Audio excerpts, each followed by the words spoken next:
नारायणाय विद्महे वासुदेवाय धीमहि तन्नो विष्णुः प्रचोदयात्। ओम नारायणाय विद्महे वासुदेवाय धीमहि तन्नो विष्णुः प्रचोदयात्। ओम नारायणाय विद्महे वासुदेवाय धीमहि तन्नो विष्णुः प्रचोदयात्।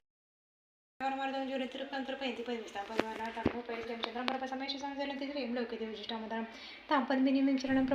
मंडळी, सर्वांचं माझ्या चॅनलमध्ये खूप खूप स्वागत आहे.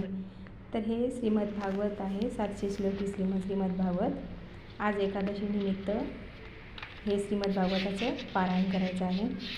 सुरुवातीला स्वामीस्तवन घ्यायचं, पुन्हा गणपती अथर्व शीर्ष, आणि हे बघा पुन्हा एक माळ स्वामी समर्थांचं 24 वेळा गायत्री मंत्र, एक माळ विष्णू गायत्री मंत्र, आणि एक वेळा पुरुष सूक्त, एक वेळा स्त्री सूक्त, आणि मग ही पूर्ण पोथीचं पठण करायचं आहे आपल्याला.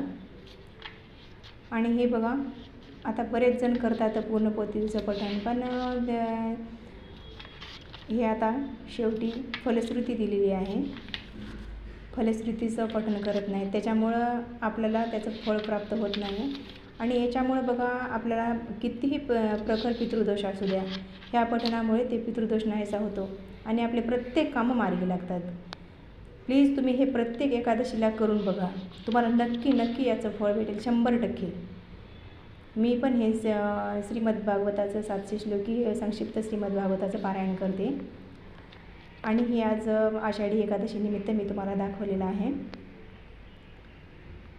हे बघा, माझी ही सेवा पण उरकलेली आहे, घरची नित्य सेवा आणि पूजा पण उरकलेली आहे, आणि मी एक पाठ पण केलेला आहे श्रीमद भागवताचा. आणि मस्त असं आमच्या इथं म्हणजे नांदेडमध्ये खूप छान मंदिर आहे विठ्ठल आणि रुक्मिणी मातांचं. आज मी त्या मंदिरामध्ये पण गेले होते, आणि मस्त असं खूप छान असं दर्शन झालं.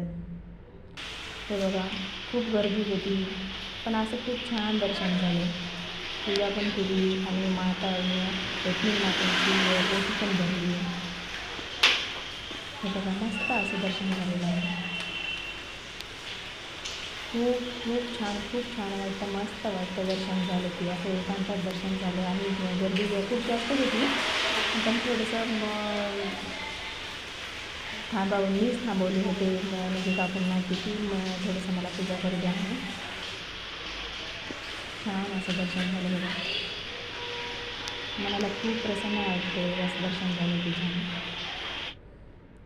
आणि हे बघा, त्याच मंदिरामध्ये महादेवांचं पण मूर्ती आहे, तिथे पण महादेवाचं पण दर्शन झालं, आणि विठ्ठल रुक्मिणी मातांचं दर्शन झालं, आणि दत्त महाराजांचं पण, आपल्या गुरु महाराजांचं पण दर्शन झालेलं आहे. हे बघा, खूप छान वाटतं मला असं दर्शन झालं.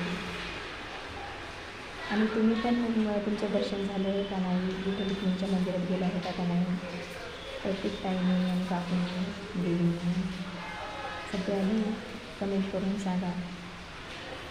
माझा व्हिडिओ कसा वाटला, आणि सबस्क्राईब करायला विसरू नका.